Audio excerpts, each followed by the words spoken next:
আসসালামু আলাইকুম। রাফা cooking house থেকে সবাইকে ওয়েলকাম জানাচ্ছি। চলে আসছি নতুন একটি রেসিপি নিয়ে। আমার আজকের রেসিপি ময়েস্ট চকলেট কেক, ক্রিমের রেসিপি সহ চুলায় তৈরি। যে যেখানে বসে আমার ভিডিওটি দেখছেন সবাইকে অনেক অনেক ধন্যবাদ। ভিডিওটি ভালো লাগলে লাইক কমেন্ট শেয়ার করে পাশে থাকবেন পরবর্তী ভিডিও পাওয়ার জন্য। এখন শুরু করলাম আজকের রেসিপি। রেসিপির জন্য প্রথমে আমি একটা মিক্সিং বোল নিয়ে নিয়েছি। এখন এখানে আমি দিয়ে দিব শুকনো উপকরণগুলো। একটা চালনি বসিয়ে দিয়ে দিব 1 কাপ ময়দা, আর দিয়ে দিব পুনে কোকো পাউডার। এখন দিয়ে দিব হাফ চামচ বেকিং সোডা আর 1 চামচ বেকিং পাউডার, দুইটাই দিতে হবে এই রেসিপিটার জন্য। আর দিয়ে দিব স্বাদ মতো লবণ।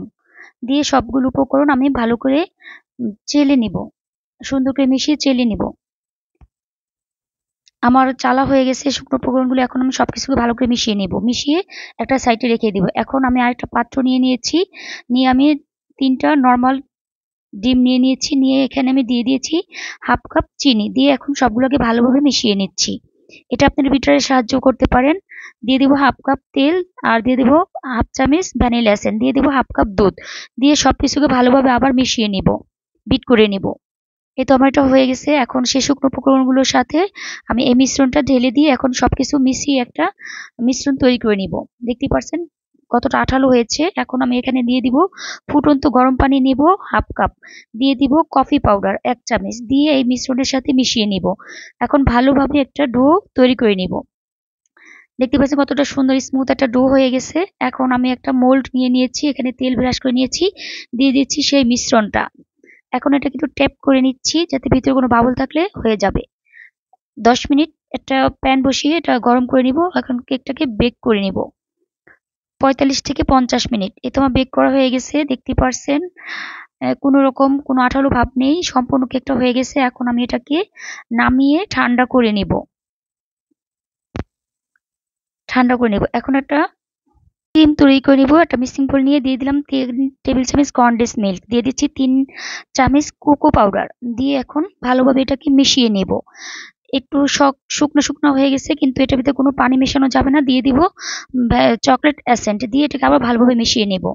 এখন আমি যে নিয়ে নেব ক্রিম 1 কাপ, দিয়ে এটাকে বিট করে নেব। দেখতে পাচ্ছেন আমি বিটারের সাহায্যে এটাকে বিট করে নিচ্ছি কিছুক্ষণ।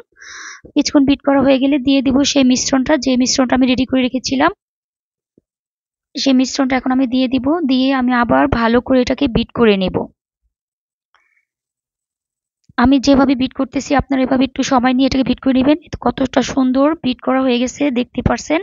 কালারটা অনেক সুন্দর হয়েছে। যখন দেখবেন এভাবে চামচ থেকে এটা আঠালো ভাবটা পড়তেছে না, ভাববেন এটা পারফেক্ট একটা মিশ্রণ তৈরি হয়ে গেছে। এখন আমি কেকটাকে সুন্দর করে সেট করে নিব। ঠান্ডা হয়ে গেছে, এখন আমি কেটে নিব। কাগজটাকে সরিয়ে এটাকে 3টা ভাগ করে আমি কেটে নিব। 3 লেয়ারের কেক বানাবো আমি আজকে।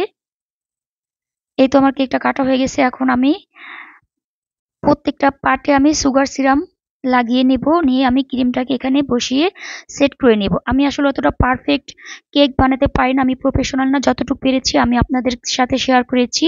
আপনারা আপনাদের পছন্দ মতো ডিজাইন করে নেবেন। আমি এভাবে এখন এটা দাগ টেনে নিচ্ছি, তারপরে দিয়ে দিব এখানে এখন আমি দিয়ে দিব চকলেট গানাশ। আমার গানাশটা একটু পাতলা হয়ে গেছে, আপনারা চেষ্টা করবেন আর একটু ঘন করার জন্য। এখন আমি এটাকে সুন্দর করে ডিজাইন করে নিব। আপনারা আপনাদের পছন্দ মতো ডিজাইন করে নেবেন। দেখতে পাচ্ছেন আমি কিভাবে ডিজাইন করছি। ভিডিওটি ভালো লাগলে লাইক কমেন্ট শেয়ার, পাশে দেবেন পরবর্তী ভিডিও পাওয়ার জন্য। এখন আমি কেটে দেখাচ্ছি কেমন হয়েছে। ভালো লাগলে আল্লাহ হাফেজ।